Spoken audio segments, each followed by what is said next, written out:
Glória a Deus, glória a Deus. Eu gostaria de estar saudando a todos os meus amados irmãos com a gloriosa paz do nosso Senhor e Salvador Jesus Cristo. Meus irmãos, eu estou aqui ao vivo com vocês hoje porque eu gostaria de estar dando as escolas bíblicas dominicais. Hoje nós estaremos dando a lição de número 4, dia 24 de julho de 2022. Deixa eu fechar um pouco a janela porque o pessoal está conversando bastante. Vou dar uma placada aqui no barulho.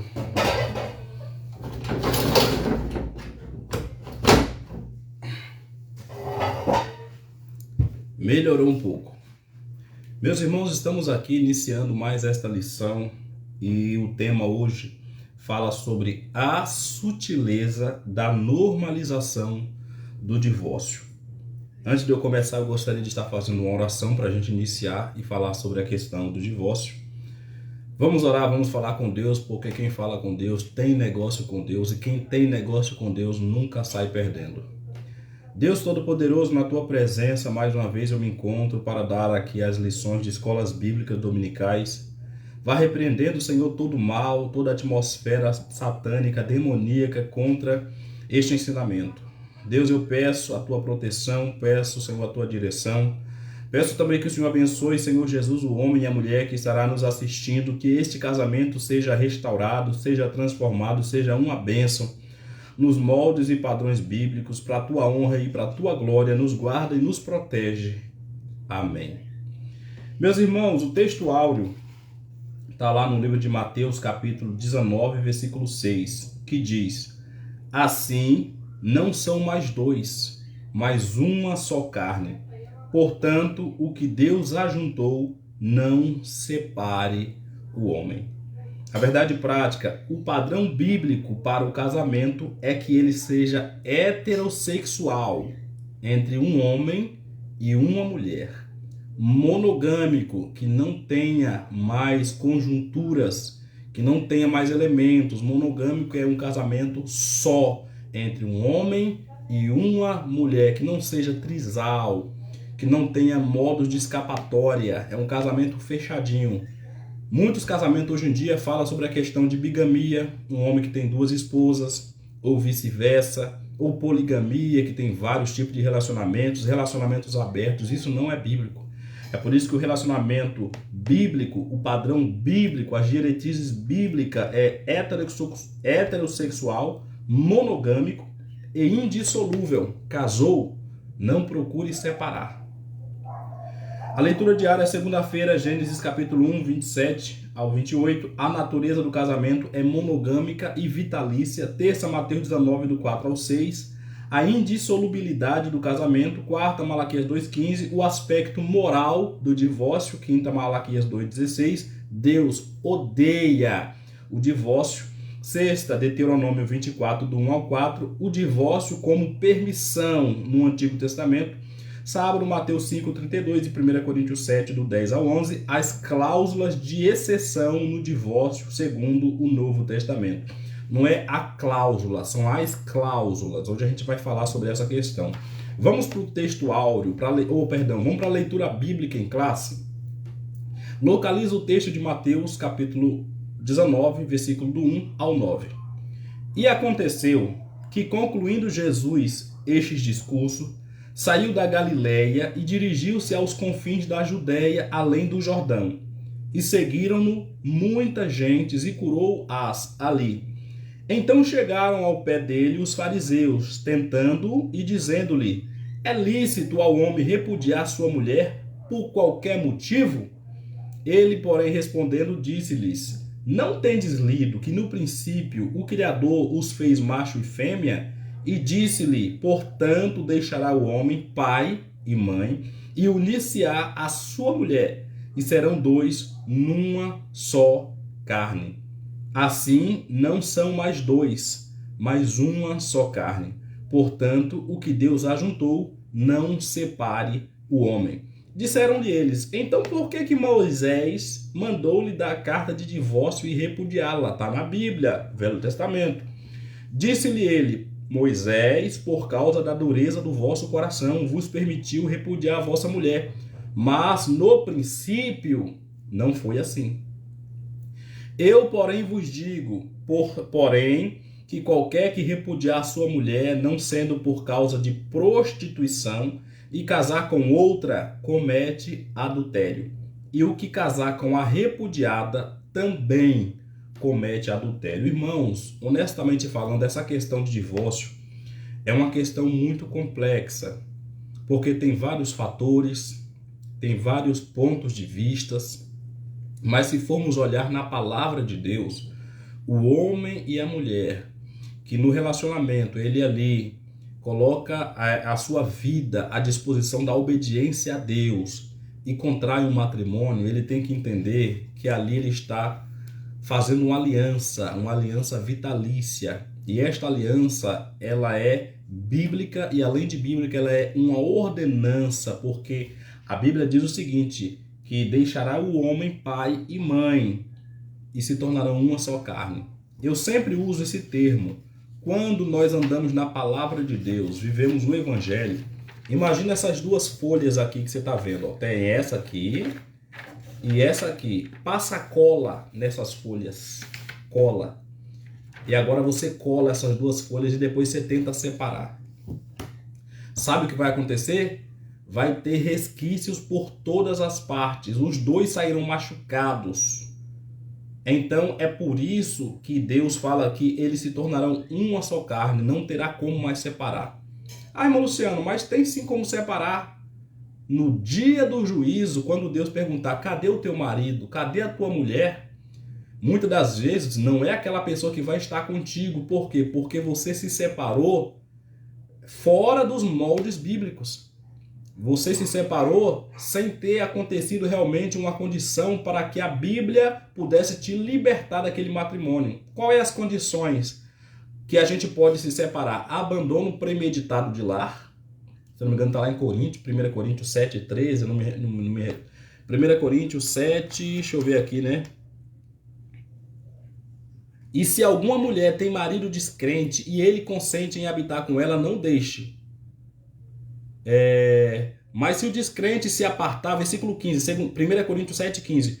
Mas se o descrente se apartar, aparte-se, porque nesse caso o irmão ou a irmã não está sujeito à servidão, mas Deus chamou-nos para a paz. Se o marido que é descrente falar eu não quero ir, sumir, fugir, abandonar, segundo 1 Coríntios capítulo 7, versículo 15, a irmã está tranquila, ela pode se separar, ela pode contrair um novo casamento. Abandono premeditado, morte ou prostituição. Essas são as 3 cláusulas. Vou mandar um aceno para minha esposa que está online conosco.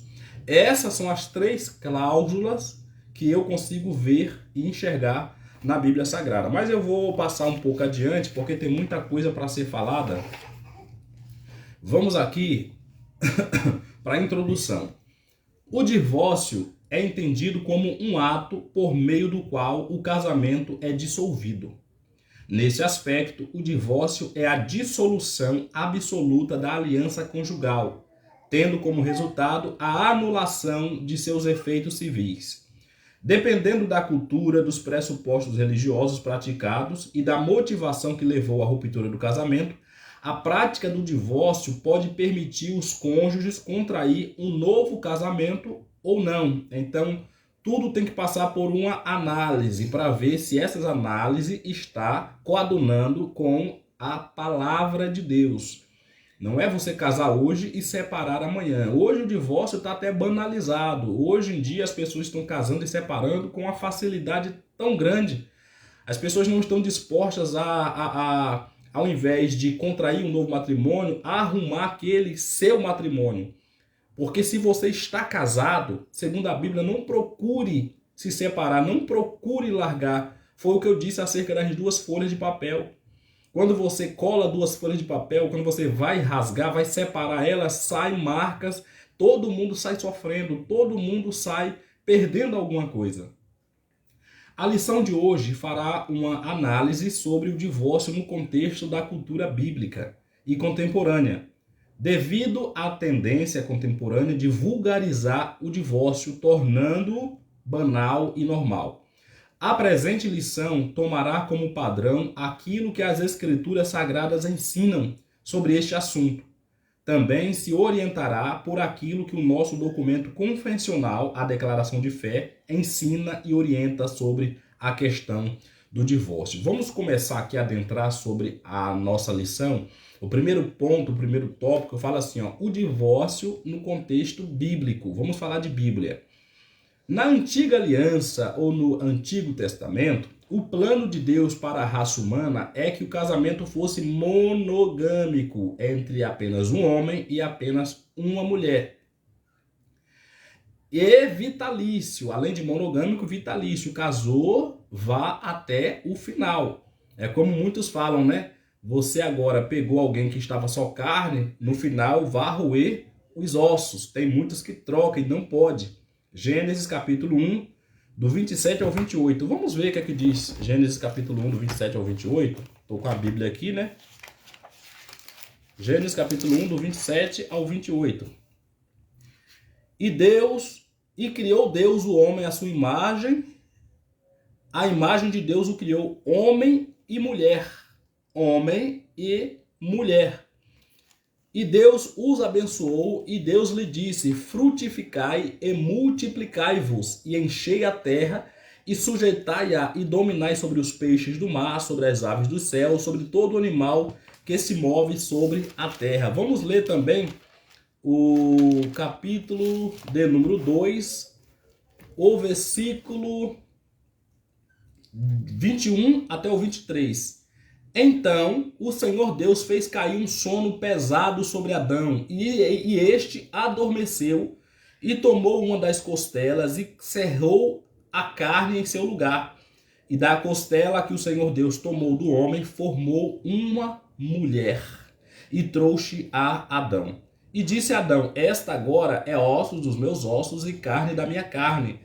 Esta será chamada mulher, ou, em algumas outras traduções, varoa, porque do varão foi tomado. Então a gente percebe que casamento, nos moldes bíblicos, é entre um homem e uma mulher. Passou disso, não é casamento, é par. Casamento é entre um homem e uma mulher. Isto é casamento. O profeta Malaquias afirmou que Deus odeia o divórcio, abomina o divórcio, lá em Malaquias 2,16. Contudo, em certos casos, o divórcio era previsto e em outros aparece como uma permissão. Deuteronômio 24, do 1 ao 4. Eu estou falando dessa questão de Israel, do contexto mosaico. Em Deuteronômio 24, do 1 ao 4, o texto afirma que uma das condições para o divórcio era o marido encontrar coisa feia na esposa. Essa questão de coisa feia é até meio complicada de entender, mas a gente vai tentar aqui verbalizar um pouco mais sobre essa questão. A expressão hebraica ervat debar, traduzida como coisa feia, possui o sentido de nudez ou coisa vergonhosa.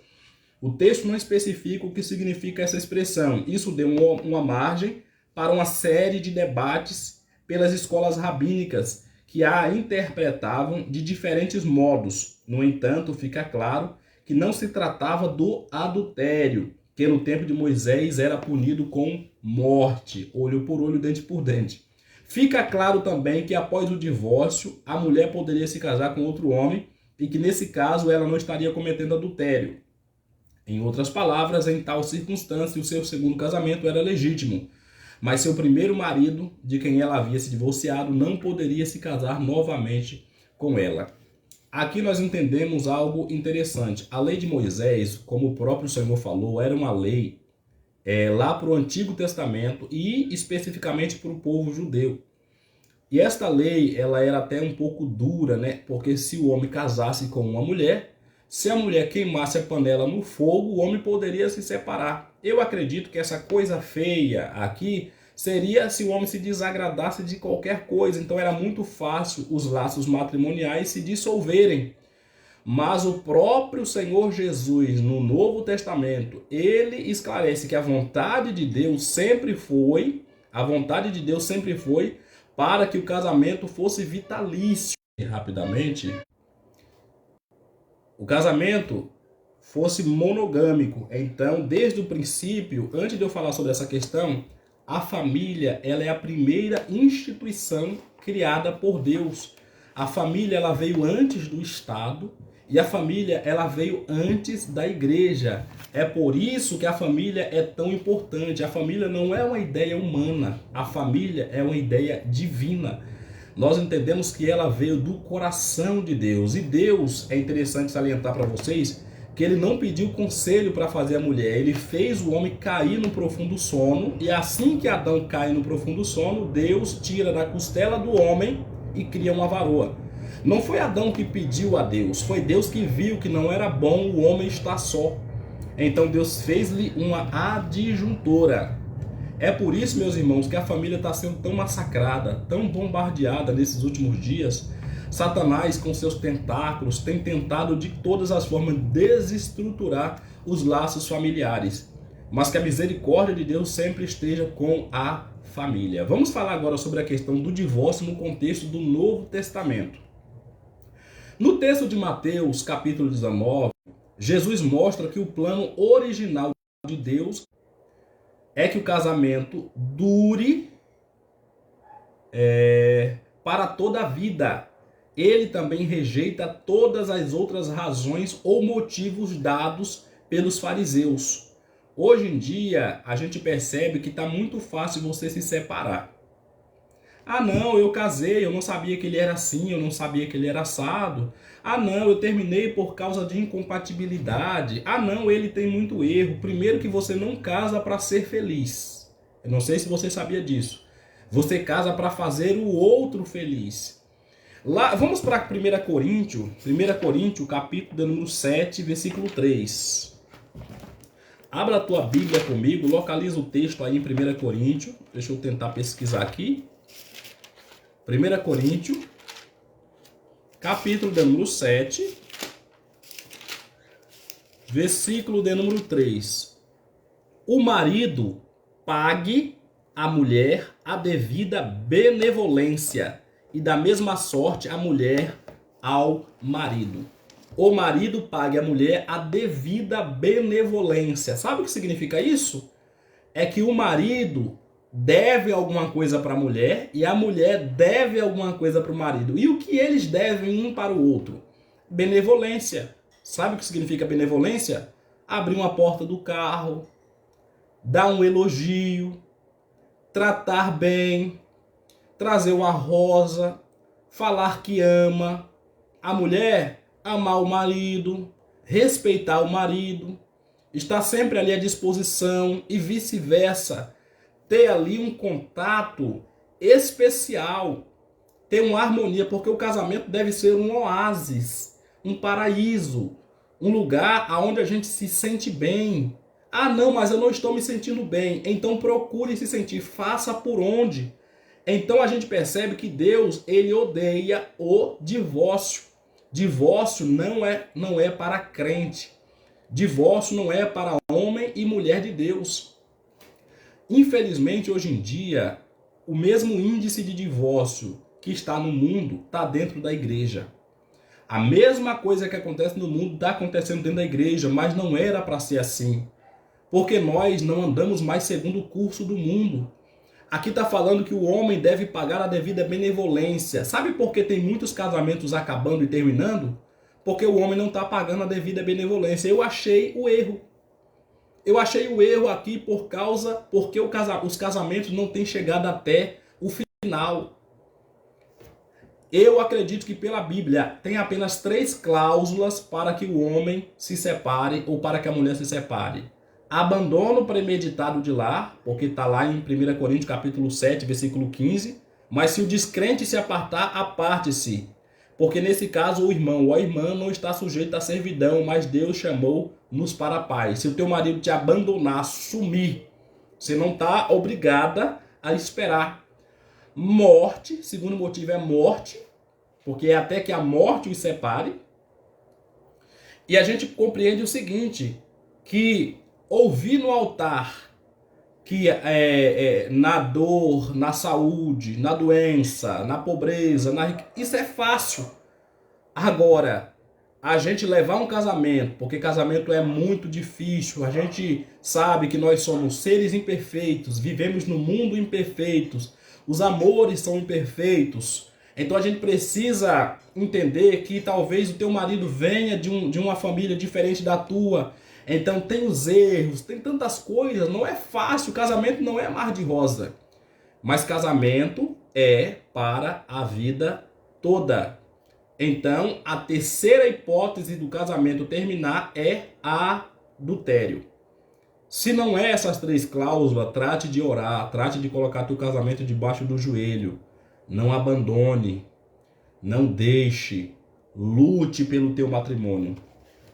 A gente vê aqui, ó, de acordo com Jesus, o único motivo que justifica a separação, do grego apólio, significa divórcio. É se um dos cônjuges praticou relações sexuais ilícitas. A expressão relações sexuais ilícitas traduz o termo hebraico moishalmai, que significa adulterar. Está lá em Mateus 5,32. No texto de Mateus, portanto, o seu sentido é de alguém que cometeu adultério. Eu quero dizer para os irmãos que adultério, ela não é apenas mãos, não é a gente ir lá e cometer. Eu sempre falo, nós pecamos por pensamento, pecamos por palavras e pecamos por obra. Tem muitas outras linhas que eu posso falar e citar sobre casamento. Por que casamento acaba? Falta de diálogo. Por que casamento acaba? Finanças. Por que casamento acaba? Confiança. Por que casamento acaba? Sexo. Tem várias linhas, mas a gente está tratando a questão do divórcio, que não é algo normal. Pode ser normal para o mundo. Pode ser normal para as pessoas que não têm Jesus como o seu guia. Porque o grande problema é que as pessoas não querem mais servir a Jesus como Senhor, querem servir a Jesus apenas como Salvador. Ah não, eu adulterei, mas Jesus vai me salvar. Ah não, eu pratiquei um ato que não deveria, mas Jesus me entende. Jesus não te entende. Jesus está aberto a tudo, a todos, mas não está aberto a tudo que a gente faz. O que se depreende dessa passagem bíblica é que Jesus estava dizendo que o divórcio feito por razões outras que não seja adultério não dissolve o casamento aos olhos de Deus.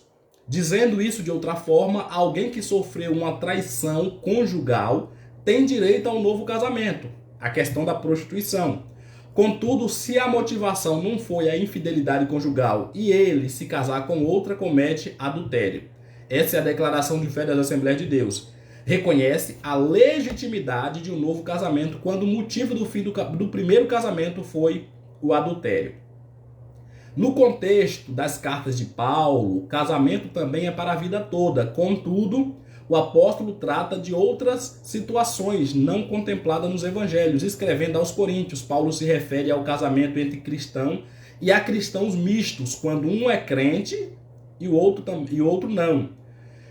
No caso de crentes, Paulo diz que se o casamento vem a se separar, que não se case de novo ou que se reconcilie. Se você é cristã, é cristão, está casado, não se separe.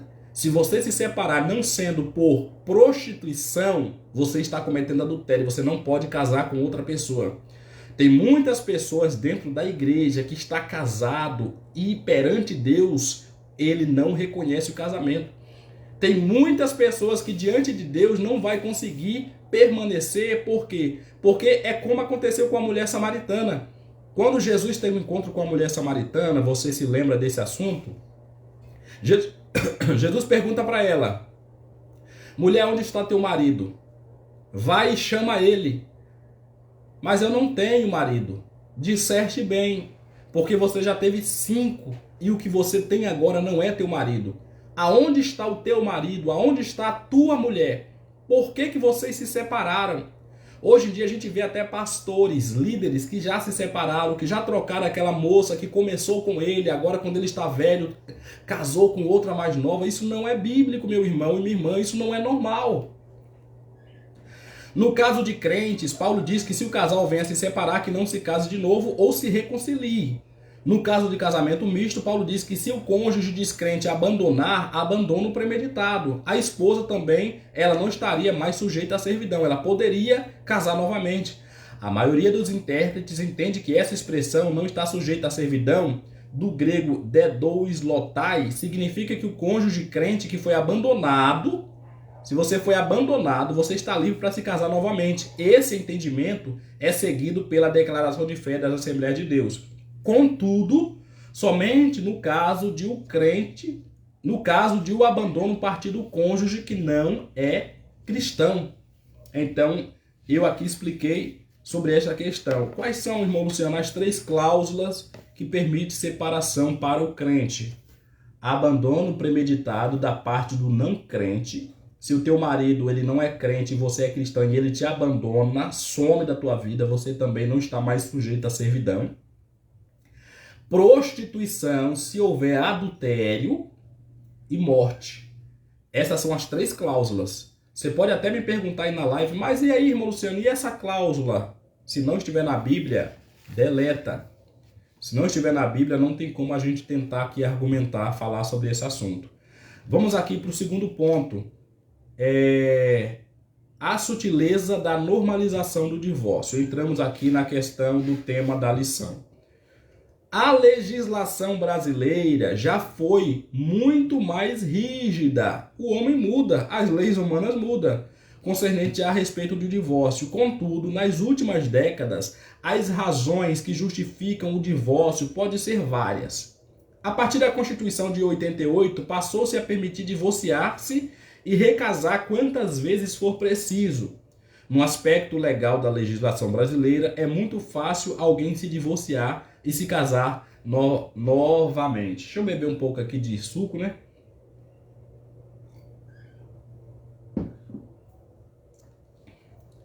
Na lei do homem pode estar tudo bem. Na lei do homem pode estar tudo certo. Mas nós não andamos mais segundo o curso desse mundo. O divórcio no seu aspecto moral, além do aspecto legal, que é o aspecto da lei, como cristãos, nós necessitamos saber do seu aspecto moral. Não é porque a lei brasileira permite que a Bíblia omite. Para um descrente, qualquer razão ou qualquer motivo justifica a prática do divórcio e um novo casamento. Mas o cristão deve perguntar se isso é moral. O Estado garante o seu aspecto legal, contudo a Escritura define seu aspecto moral. Mateus 19, do 4 ao 6. Trocar a esposa por uma mais jovem ou abandonar o marido por um mais rico e famoso são práticas normais ao mundo ou do mundo e que contam com o amparo legal do Estado. Contudo, isso é moral para o cristão? Isso é normal para nós? O crente pode fazer isso? No caso de pastores, além do aspecto legal, deve-se levar em conta sobretudo o aspecto moral do divórcio. Alguns se divorciam, mas nunca deveriam ter feito isso. Malaquias 2,16. Deus abomina o divórcio.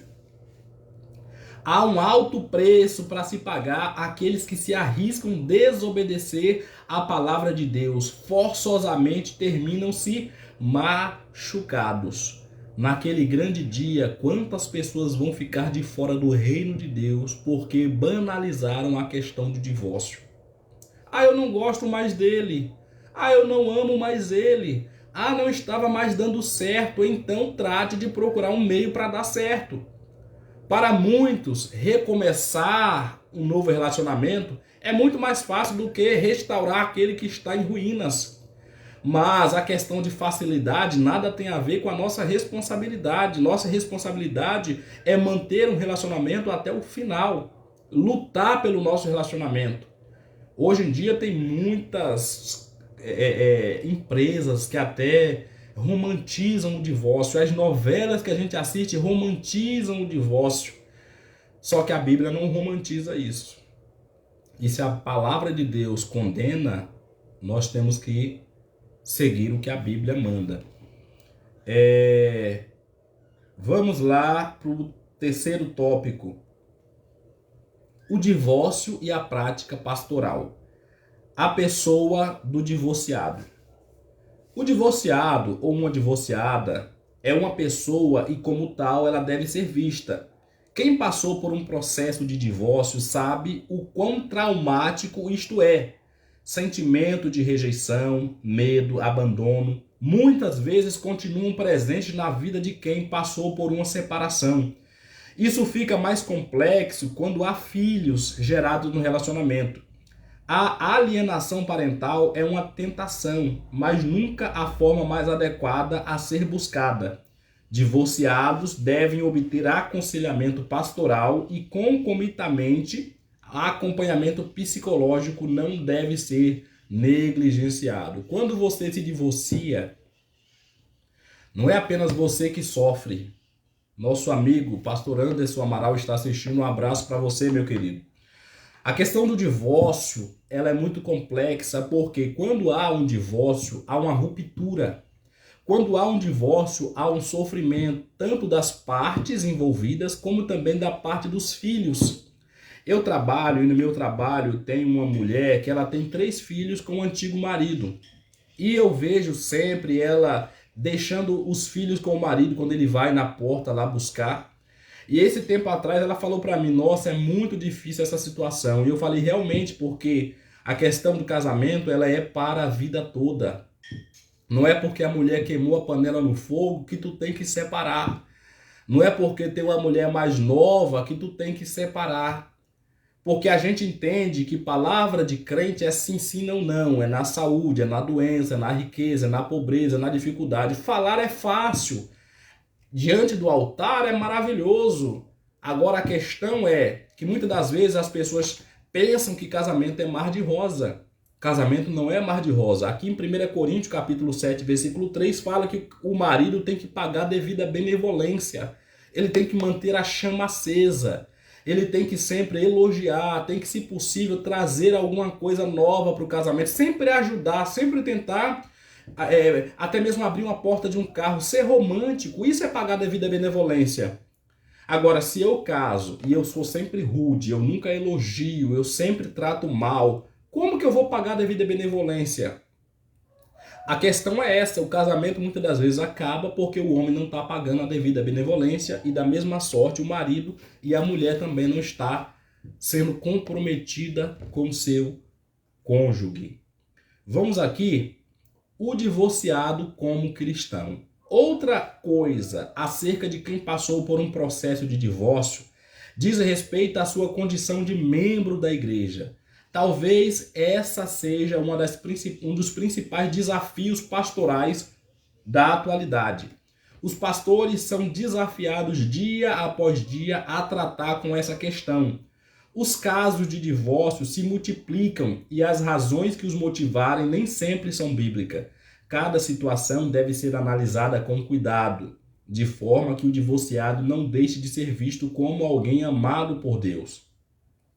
Contudo, que esse amor não sirva de justificativa para anular a justiça de Deus, que exige que uma vida que se orienta por sua palavra.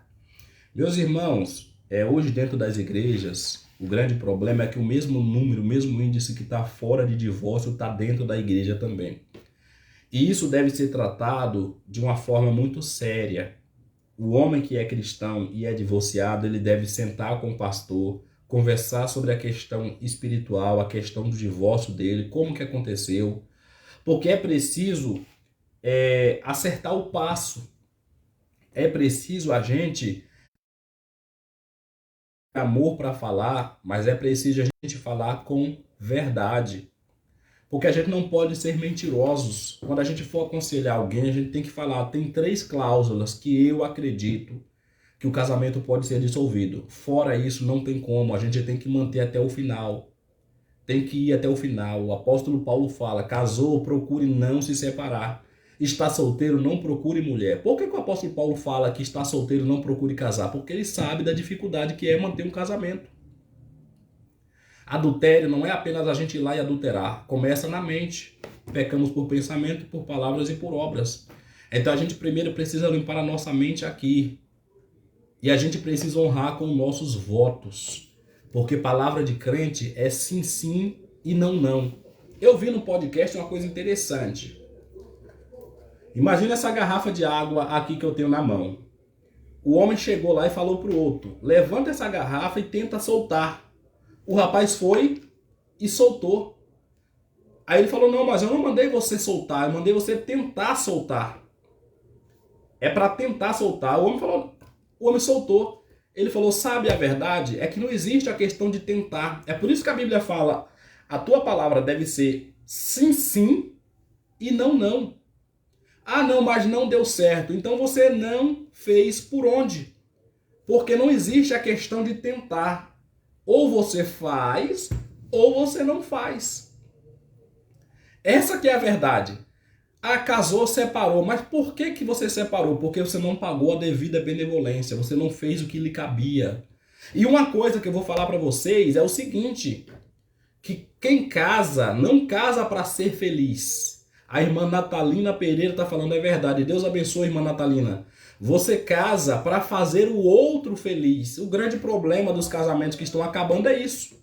Ah, não, mas eu não estava feliz. Mas quem disse que você casou para você ser feliz? Você casou para fazer o outro feliz, porque casamento é uma via de mão dupla. Você ajuda para ser ajudado. Você abençoa para ser abençoado. Você ora pela pessoa para que Deus possa abençoar, fortalecer. O primeiro erro que a pessoa comete, você não quer mais saber, não. Cadê o perdão? Cadê o abraço? Cadê o amor?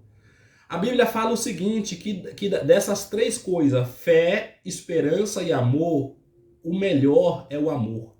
Porque o amor permanece. No céu eu não vou precisar de mais esperança. No céu eu não vou precisar de fé. Agora eu vou precisar do amor. Então, se eu amo o meu companheiro, se eu amo a minha companheira, eu estou disposto a perdoá-la. Eu estou disposto a abraçá-la. Eu estou disposto a ajudá-la. Então, hoje a gente percebe que no mundo as pessoas não querem mais ajudar, não querem mais perdoar, não querem mais fazer o que lhe cabe. Vamos aqui para a conclusão. Vimos nesta lição o divórcio sob a perspectiva de diferentes culturas e em diferentes contextos. Observamos que na atualidade há uma tendência entre os cristãos de enxergar o divórcio com normalidade. A tendência é essa: ah, não, vou separar. Não pode separar. Essa é uma postura perigosa, arriscada e até mesmo pecaminosa. E isso porque as Escrituras contêm princípios e preceitos que moldam os relacionamentos humanos. O grande problema é que as pessoas não querem mais Jesus como Senhor, quer apenas como Salvador. Ah, eu adulterei, mas Deus está comigo. Deus não está com você. Você precisa tratar esta questão. Você precisa se posicionar e voltar aonde você caiu. O casamento é uma instituição divina que reflete o ideal de Deus. Portanto, e devido nossa condição de pecadores, o divórcio deve ser visto como uma anormalidade desse ideal divino. O divórcio não é normal, é anormal. Pode ser normal para aquele que não ama a Deus. Pode ser normal para aquele que não obedece a Deus. Pode ser normal para aquele que não conhece a Deus, mas nós não estamos mais em trevas. Nós estamos agora na luz, nós somos luz. Nós somos luz do mundo e sal da terra. A lei do mundo não pode nos dominar. A lei do mundo não pode nos moldar. É por isso que a Bíblia fala, né? Não ameis o mundo, nem o que no mundo há. Porque quem ama o mundo, o amor do Pai não está nele. Vamos aqui para a revisão do conteúdo, para as perguntas. Primeira pergunta: qual era o plano de Deus na antiga aliança em relação ao casamento? Na antiga aliança, o plano de Deus para a raça humana é que o casamento fosse monogâmico e vitalício. Gênesis capítulo 1, do versículo 27 ao 28. Depois o 2, do versículo 22 ao 25. A vontade de Deus é que o casamento seja monogâmico apenas entre um homem e uma mulher. Não é um homem e duas mulheres. E casamento é entre homem e mulher. O resto é par. Não é casamento. Tem até uma charge na internet, e aqui eu posso até ter complicações no Facebook, mas eu vou falar porque é Bíblia, Se você vai a uma igreja que o pastor celebra um casamento homossexual, primeiro que não é igreja, depois que não é casamento e terceiro que não é pastor. Isso é anormal. Eu estou falando para quem observa a palavra de Deus. Estou falando para crentes. Porque a nossa regra de fé, o nosso manual de prática, a nossa carta magna não é a Constituição brasileira, é a palavra de Deus em primeiro lugar. Nem tudo que o mundo diz, nem tudo que a Constituição brasileira aí, nem tudo que está na lei é de Deus. A gente tem que se pautar primeiro pela Bíblia. Vamos para a segunda pergunta. Qual é o plano original de Deus para o casamento em Mateus 19? Qual é o plano? No contexto de Mateus 19, Jesus mostra que o plano original de Deus é que o casamento dure para toda a vida. Você já viu uma aliança cerrada? Como a imagem é feia? Não tem nada de belo você olhar para uma aliança e ver que ela foi cerrada. Porque a aliança, ela não pode ter final. Uma aliança não é para ser quebrada, não é para ter uma ruptura. Da mesma sorte é o casamento. Tem que ir até o fim. É tão bom, a própria Bíblia fala, deixa eu ver se eu acho aqui, ó. Eclesiastes capítulo 4, vamos ler lá. Eclesiastes capítulo 4. Eclesiastes capítulo 4, versículo 9. Olha o que diz: melhor é ser dois do que um, porque tem melhor paga do seu trabalho. Porque se um cair, o outro ajuda a levantar. É bom a gente andar a dois. É bom a gente ter um amigo. E o marido não é apenas marido. Marido supre o papel de pai às vezes.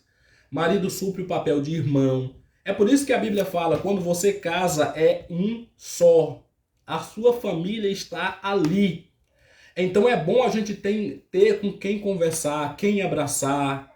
É muito bom a gente ter um companheiro ou uma companheira do lado e saber que nós não estamos sozinhos. E é interessante lembrar o seguinte, que casamento é entre homem e mulher, por quê? Porque obedece o mandamento divino. É crescer e nascer e multiplicar.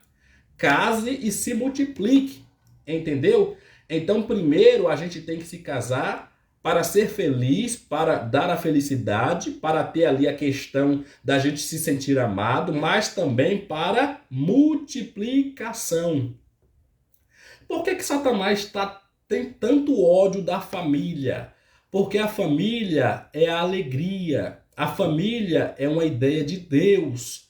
A família, ela é a primeira instituição criada por Deus. Ela vem antes de tudo. Antes de existir igreja, já existia família. Antes de existir igreja, já existia. Antes de existir Estado, já existia a igreja. Então é por isso que a família é maravilhosa. Vamos para a terceira pergunta? Quais são os dois aspectos do divórcio tratado na lição? O aspecto legal, que é a Constituição permite, e o aspecto moral que Deus condena para quem é cristão. Quarta pergunta. Quais são os dois aspectos de divórcio que envolvem a prática pastoral? A pessoa divorciada e o divorciado como cristão. Quinta. O que as Escrituras contêm a respeito dos relacionamentos? As Escrituras contêm princípios e preceitos que moldam os relacionamentos humanos. Esta foi a lição de número 4, a sutileza da normalização do divórcio. Que Deus em Cristo venha nos abençoar. Talvez no próximo vídeo a gente trate sobre por que o casamento acaba. Aí eu posso colocar: o casamento acaba por causa de finanças, o casamento acaba por causa de adultério, o casamento acaba por causa de falta de diálogo, o casamento acaba por falta de confiança. Tem várias vertentes que a gente pode estar aqui abordando, mas hoje a gente falou sobre a questão do divórcio, que não é bem visto por Deus, que não é aceito por Deus. Que Deus em Cristo te abençoe, que Deus conserve o teu casamento sempre uma bênção. E se inscreva no nosso canal, digita aí no YouTube, O Céu é Pra Hoje Oficial, e se inscreve, tá bom? Lá tem conteúdos abençoados, lá tem as lições de escolas bíblicas, tem palestras, lá a gente tem até mesmo lives, né, que a gente faz com pastores. Eu tenho certeza que Deus vai abençoar a tua vida. Nos ajude também em oração. Um forte abraço a todos e que Deus em Cristo venha nos abençoar em nome de Jesus.